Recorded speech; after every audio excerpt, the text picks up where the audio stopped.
Alors, le Shabbat, et oui, le Shabbat, ça fait couler beaucoup d'encre depuis tellement de décennies, depuis tellement de siècles, je dirais. Hein, déjà, le Seigneur lui-même, au jour de sa chair, marchant sur la terre, était combattu, souvenez-vous, par les pharisiens, parce que d'après eux, il violait le sabbat. Hein, il entrait dans un champ, et puis les disciples, les apôtres se servaient donc des épis de maïs. Il guérissait le jour du sabbat.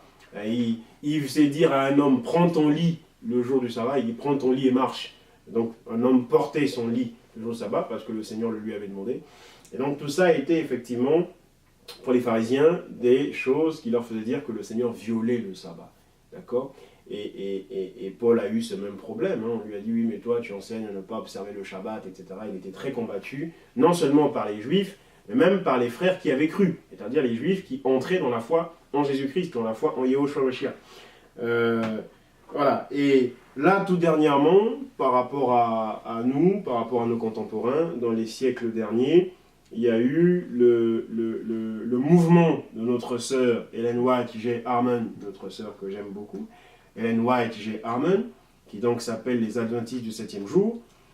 Ce mouvement, lui, a fait une résurgence, si je puis dire, de cette affaire de l'observation du Shabbat, en disant d'ailleurs que c'est le 4e commandement et que c'est le sceau de Dieu, que c'est le sceau de l'alliance avec le Seigneur.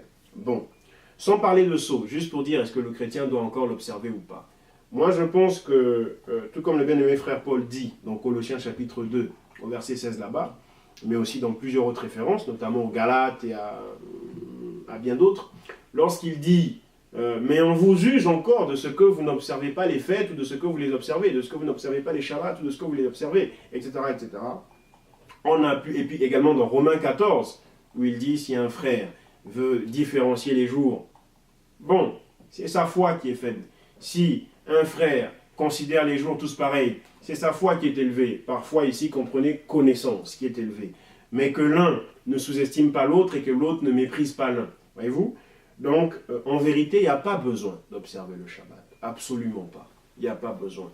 On doit indifférencier les jours et non pas les différencier, d'accord? Mais si un frère est faible dans la foi ou faible en connaissance par rapport à la révélation ou par rapport à l'excellence de la connaissance de Christ et qu'il estime qu'il faille qu'il observe son Shabbat, bon, que ceux qui ont compris ne le méprisent pas et que lui qui n'a pas encore compris, que ceux qui ont compris ne le sous-estiment pas et que lui qui n'a pas encore compris ne méprise pas les autres. Autrement, les chrétiens n'ont pas à observer le Shabbat. Bien mes frères et sœurs, Shalom.